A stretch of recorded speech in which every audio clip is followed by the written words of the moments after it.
ते आता आपल्या सगळ्यांनाच या सगळ्या गोष्टीची कल्पना आलेली असेलच का मी विधानसभेपासून त्याच्या अगोदरपासून वेळोवेळी सांगत आलेलो आहे की सुनील तटकरे साहेब हे महायुतीशी प्रतारणा करत आहेत. हे वेळोवेळी मी वरिष्ठांच्या सुद्धा निदर्शनात आणून दिलेलं होतं आणि आज त्याचा प्रत्येक ठिकाणी येत आहे की राज्यामध्ये सगळीकडे शिवसेना, भारतीय जनता पार्टी, RPI असेल, अजितदादा पवार राष्ट्रवादी असेल, अशी अलायन्स आहे.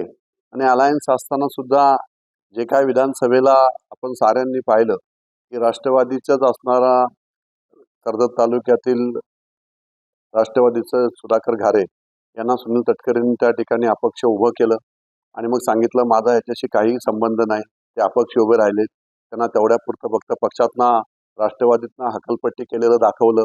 हे सारं चित्र रायगडकरांसमोर आहे, महाराष्ट्राच्या जनतेसमोर आहे. आणि आज ज्यांना आम्ही पाडलं, ज्यांनी पक्षाशी त्या ठिकाणी महायुतीशी बेईमानी केली, की महायुतीचा धर्म त्या ठिकाणी पाळला गेला नाही, आणि त्यांनाच परत आज त्या ठिकाणी राष्ट्रवादीचं रायगड जिल्ह्याचं अध्यक्षपद त्या ठिकाणी देण्यात येत आहे. याचाच अर्थ काय की ज्यांनी बेईमानी केली, ज्यांनी महायुतीशी बेईमानी करून त्या ठिकाणी अपक्ष उमेदवारी भरली गेली, त्यावेळी सुनील तटकरेंनी सांगितलं की माझा कोणताही या ठिकाणी संबंध नाही आणि त्यांनाच आज त्या ठिकाणी जिल्हाध्यक्षपद त्या ठिकाणी दिलं जातंय. याचाच अर्थ त्यांनी महायुतीशी बेईमानी केली म्हणून सुनील तटकरेंनी त्यांना बक्षीस म्हणून ते पद आज त्या ठिकाणी दिलं असेल असं मला त्या ठिकाणी वाटतं.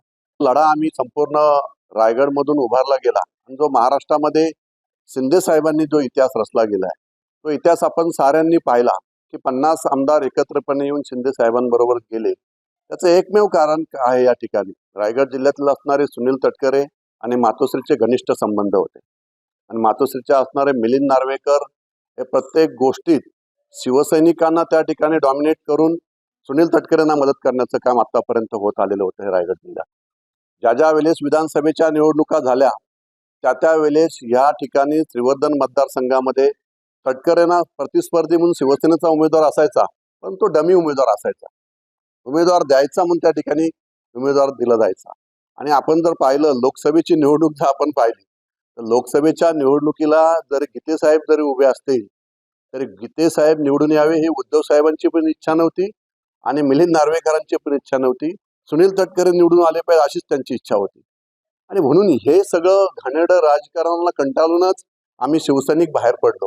तर आम्ही जो संघर्ष केला, आम्ही जो रक्त सांडवलं ते शिवसेना वाढण्यासाठी सांडवलं होतं. बाळासाहेबांनी जी शिकवण आम्हाला दिलेली होती की शिवसेना एक संघ ठेवली पाहिजे, शिवसेना एकत्र राहिली पाहिजे. परंतु मातोश्रीचाच आशीर्वाद सुनील तटकरेंना कायमस्वरूपी त्या ठिकाणी राहिलेला होता आणि म्हणून रायगड जिल्ह्यातील शिवसेना वाढत नव्हती. किंवा रायगड जिल्ह्यामध्ये आपण पाहिलं की उद्धव साहेब मुख्यमंत्री झाल्यानंतर सुद्धा रायगडला खऱ्या अर्थाने छत्रपती शिवाजी महाराजांच्या पदस्पर्शाने पावन झालेला हा रायगड जिल्हा.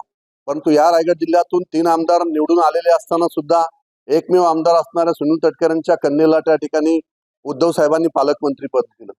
हे सगळं त्यांचे साटेलोटे हे सुरुवातीपासूनच त्या ठिकाणी आहेत आणि म्हणून शिवसेना रायगडची त्या ठिकाणी वाढली नाही.